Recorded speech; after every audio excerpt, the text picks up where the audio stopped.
Hey guys, welcome back to Sky Talks Books. My name is Sky, and today we're going to be talking about classics.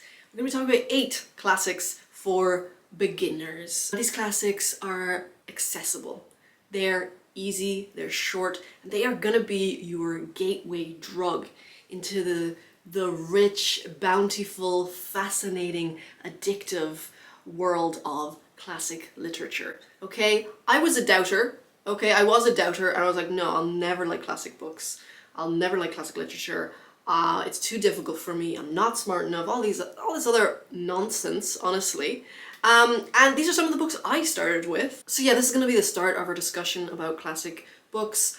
Later on down the road, I want to talk about how you can really dig deeper, doing rereads and, falling down rabbit holes and Easter egg hunts and synoptic reading and really just like sucking the marrow out of the bones of the text. But for now, just to know the historical context of the text that you're going to read, it's not essential, but I would say it will enhance your understanding and your enjoyment of it that much more. So let's get straight into it. We're going to start off strong with a poem, actually. Don't get scared off, okay? It is a Victorian era poem by Christina Rossetti called Goblin Market. It's probably one of her most famous poems. It's also probably one of the most critically acclaimed and widely discussed poems in all of Victorian literature. It's a long narrative poem about two sisters, Lizzie and Laura. One of them succumbs to the temptation of these goblins that are calling out, and they have this little market and they sell all of these exotic fruits, but not all is as it seems to be. So even though this was written in Victorian era, it's pre-Raphaelite, it's very accessible and very enjoyable, and I got a nice illustrated version that I downloaded with lovely creepy little illustrations and paintings, but even without those, use your imagination, obviously. It's very beautifully written and it's full of gorgeous imagery, and there's a lot of different layers to it. That's the thing, it can be read to kids, maybe, yeah. But also for adults, there is a lot of lenses that you can read it through. You can read it as a religious allegory, you can read it as a feminist text. A lot of people regard it as a very important feminist text from the Victorian era, and it can also be a metaphor for drug addiction. And that's where, looking at the historical context of a text comes into play, because in Victorian Britain, where this was written, opium addiction was a very real social problem at that time. And so the fruit of the goblins can be seen, anyway, you'll get it when you read it. Next we have The Pearl by John Steinbeck. And, this is a good Steinbeck to start with because it's very short. It's also very underrated. Most people talk about East of Eden, but that is a chunkier one. And I want to say, most of these are very short. These books that I'm recommending, you can read them in, a day, a weekend for sure. And that's because I think it's important to just put your feelers out there, put your tentacles out there, and read a lot of different classic books from different eras, different genres, different authors. So, okay, back to The Pearl by John Steinbeck. It's a story of classic simplicity based on a Mexican folktale, actually. It basically explores the depth of human nature, and evil, and greed, and power, but not just all the bad things. It also explores, the luminous possibilities of love. So yeah, it's written in the 1940s, and it's very accessible language. You'll have absolutely no problem understanding it, a beginner. So yeah, it is a parable, and it's about a Mexican Indian pearl diver named Kino. And one day he finds this, the pearl of all pearls, a humongous, shiny, beautiful pearl. And bad things happen. Spoiler alert. Bad things happen because of this pearl.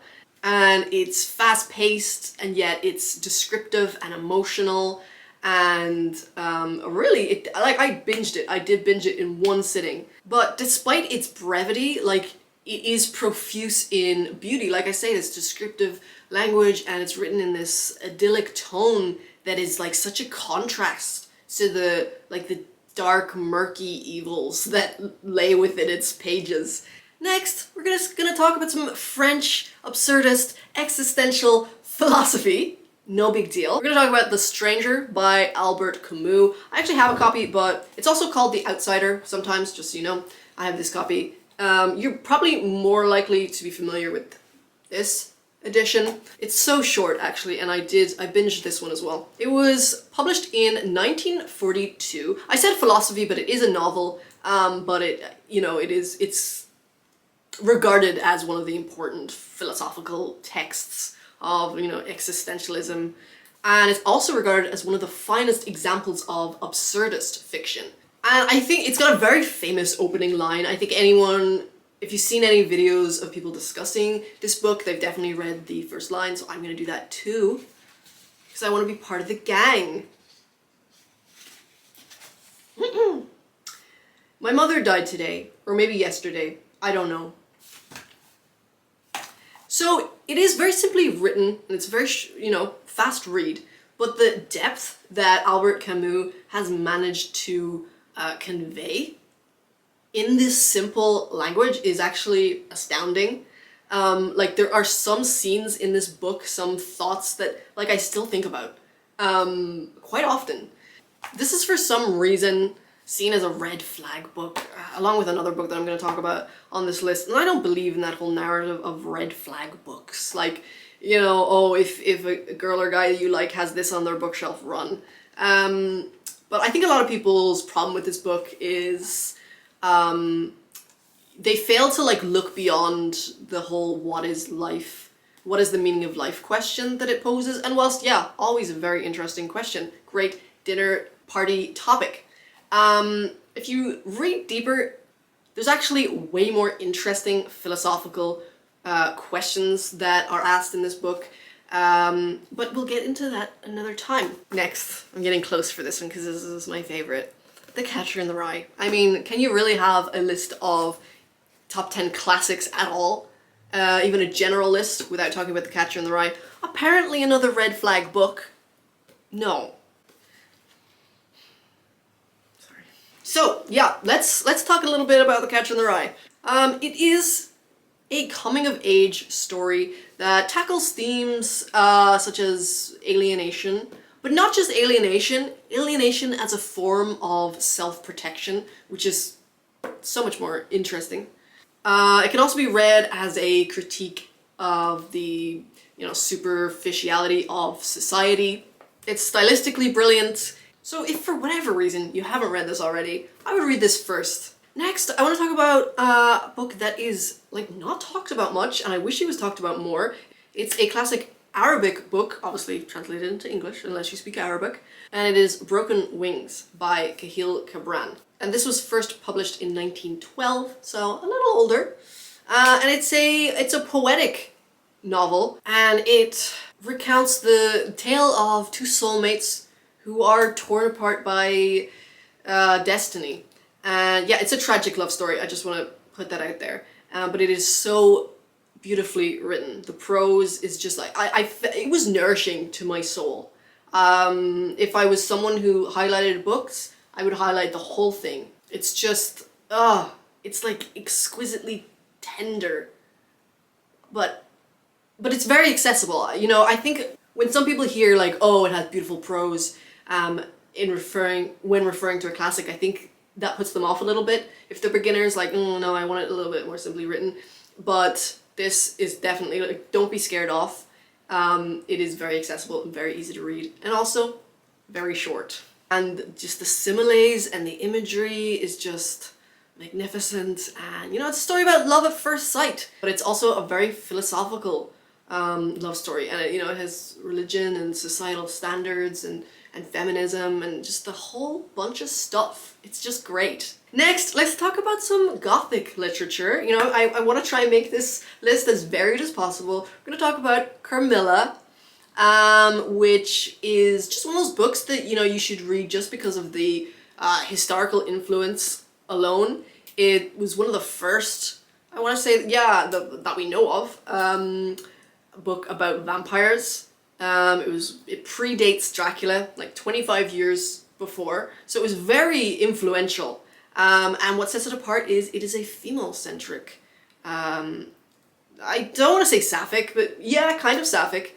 Sapphic for the time, anyway. Because, you know, I mean, vampires are just that's their thing. They're very alluring, they're very sensual. So, yeah, when the vampire is a female and the victim is a female, you know, I guess you could say that that's sapphic. And if you want to get into classic Gothic literature, I think this is the perfect place to start. I wouldn't start with Dracula.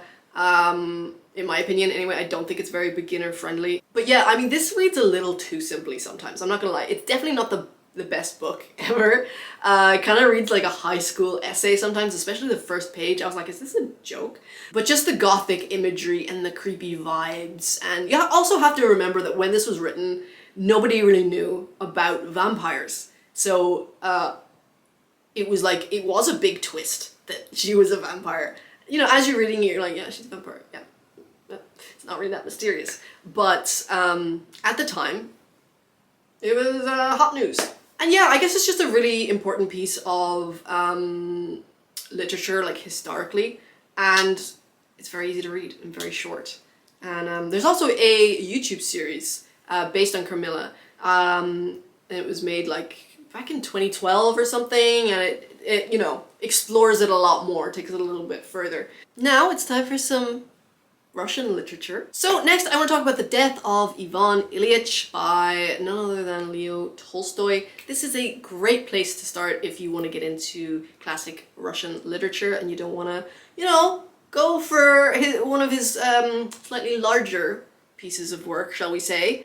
I was inspired to read this. I mentioned to one of my very good friends who is just so incredibly well read, that I was thinking of reading The Death of Ivan Ilyich, and she was like, wow, yeah, you have to, like, it's a life-changing book. So I was like, damn, okay. So I did, and it did not disappoint.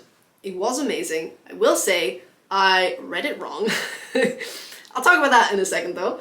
It was written in 1886, and it is a very critically acclaimed exemplum, which is a story told just explicitly to highlight a moral issue or lesson. But it's also very satirical. I found some parts very funny, but I think sometimes I laugh at things that aren't supposed to be funny. There's definitely scenes in this book that I still think of now and like chuckle a little bit. I absolutely loved the satire in it. You know, the kind of the mocking tone. It's also about the inevitability of death. So yeah, here's the thing. I thought he just had hypochondria. So the whole time I'm reading it, I'm like, yeah, but he's not gonna die. He just has hypochondria. Because he sounded like me when I think I'm gonna die. So then when he actually did die, spoiler alert, he dies. I think you should go into it knowing that. I was like, oh, okay. I really didn't get the full impact of the book because I thought it was about mental illness. But anyway, my obvious projecting aside, it is an amazing book, and also very easy to read. That's why it's on the list, guys. I'm not clickbaiting you, I'm not tricking you into reading War and Peace or something. It's very accessible, especially for Russian literature, you know, because I think some people they hear Russian literature and they're like, no, I'm out of here. So yeah, basically it warns against the toxic, soul-destroying effects of fixating on money and power and status. And, you know, it's also about inner and outer life, and of course about death. So yeah, I definitely see why she told me that it was a life-changing book. So I should probably read it again.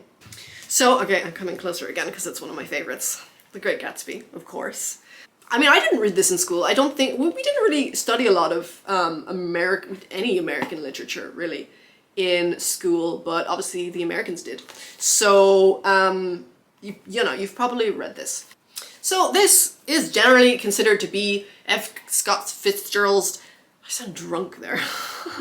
So this is generally considered to be his best work, and yeah, as I'm working my way through his other like short stories and stuff, Nothing comes close to this. This is the first classic that I read after, you know, taking a pretty much 12-year break from reading, full stop.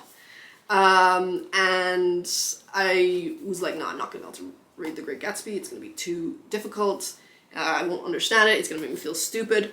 But I loved it. I binged it. I became enthralled in all the symbolism and all the discussions regarding The Great Gatsby. It was published in 1925. It's wry, it's sophisticated, it does one of my favorite things, which is employs extended metaphors.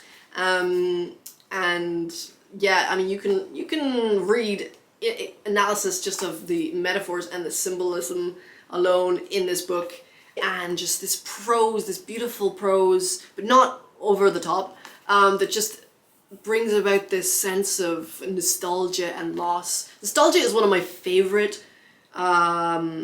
topics to read about and to think about, and to I think nostalgia is actually fascinating, to be honest. They say it's a form of depression. Anyway, that's beside the point. I mean, what else can you say about this? It's the great American novel. It's a masterpiece, and it is kind of just a must-read, you know what I mean? So yeah, that's all, guys. That's my list of 8 easy, accessible, but super readable, because you know, books should be readable, classics for beginners. This is by no means an extensive list. I could easily talk about 8 more, and I will, if you want me to. So that is all for today, guys. Thank you so much for watching. I really appreciate... Okay, that was a little bit desperate. Just thanks for watching. It's casual. Why wouldn't you watch? Yeah, I still need to work on my outros.